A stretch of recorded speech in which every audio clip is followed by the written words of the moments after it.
involved in many things on campus, and lives a happy life, and just so happens to have dyslexia.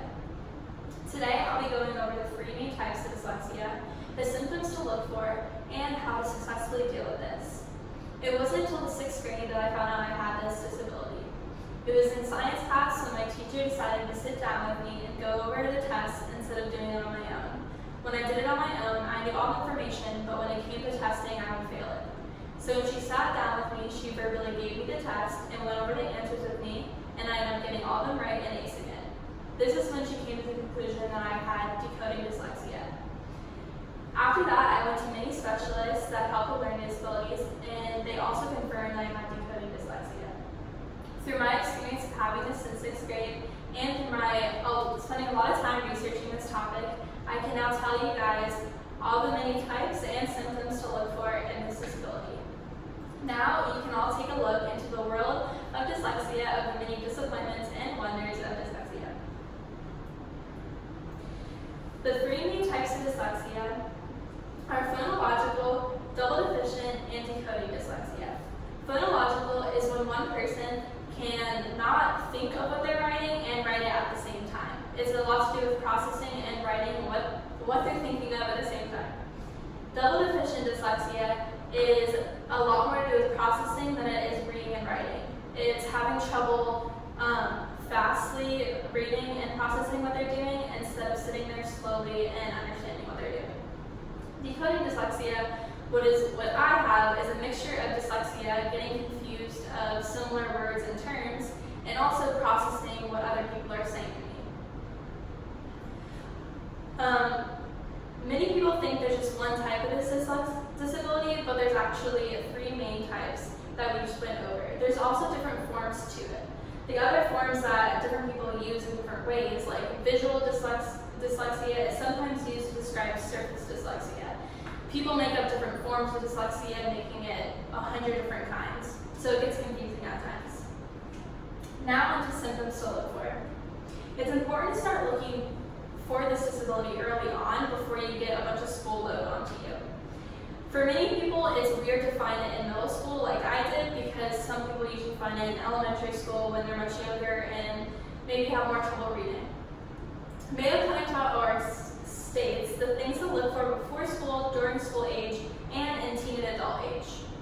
Before school age, a lot of people look for late talking, having problem learning new words, they're slowly reading and learning, and this has a lot to do with toddlers and infants more than older people. So it has a lot to do with looking in your infants and seeing how they're kind of reacting to things, processing things. And then during school age, which is usually elementary to middle school age, I would say, is really focusing on reading level, and if they're below it, above it, average. If they're below it, then you might want to check on that more of if they're having problem with forming answers, having problems slowly reading too fast. And then teen and adults, so high school to college age, you want to focus on if they're having difficulty reading, if they're reading too slowly, maybe they're having trouble writing, trouble understanding jokes or expressions, difficulty memorizing too. It has a lot more to do with processing when you get older. And then on to how to successfully deal with dyslexia. Childmind.org talks about how to help at home, at school, and how to give emotional support to your student or your kid. How to help at home. So a lot of people talk about repetition with your kids, just to review their skills, give them prizes maybe if they do something well. Just mainly focus on helping your kid at home before they go into school and they're not as a quiet place. And then at school. Schools usually have a lot of accommodations to help you with this disability. With me, I get extra time, I get to record lectures. It's hard to process 2 things at once, so it's easier to record lectures and then go back and look at it later on. Also, going in a quiet place at school, sometimes they'll send you to a separate room to take a test or a quiz or something like that, so it helps you focus more and not focus on your surroundings. And then emotional support. This has a lot to do with your loved ones helping you, just making sure they're discussing challenges that you're having, going over your efforts and praising you on your hard work, and making sure to discuss negative self-talk and like keep it away from your head and focus on positivity. Now, you all know the main types of dyslexia, and you know the symptoms to look for, and you know how to successfully deal with this. We've talked about phonological dyslexia, double deficient dyslexia, and decoding dyslexia. We talked about how to deal with this before school age, during school age, and during teen and adult age. We talked about how to help at home, at school, and give emotional support.